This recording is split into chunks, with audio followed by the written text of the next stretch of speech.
Gəlin birlikdə tərkibində səs uzanması olan və olmayan sözləri müəyyənləşdirək. Bu sözün tərkibində uzanma var. Bəli, zəfəran deyilir. Bəs bu söz? Bəli var, tufan olaraq tələffüz olunur. Bəs bu söz necə?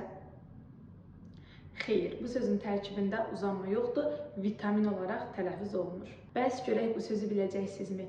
Bu sözün tərkibində uzanma var, yoxsa yox? Xeyr, söz balina olaraq tələffüz olunur. Sadəcə olaraq bu sözdə vurğu ikiyə düşdüyünə görə bəzən şagirdlər bu sözdə uzanma olduğunu zənn edir. Ancaq burada i uzun tələffüz olunmur, sadəcə vurğulu tələffüz olunur. Çox hallarda yanlış tələffüz olunduğunu eşitdiyim bu söz. Sizcə bu sözün tərkibində uzanma var, yoxsa yox? Heca olaraq tələffüz olunur, yəni uzanma yoxdur. Növbəti sözümüz gəlsin. Bu sözün tərkibində uzanma varmı? Necə tələffüz edirsiniz? Tərif. Doğru tələffüz budur.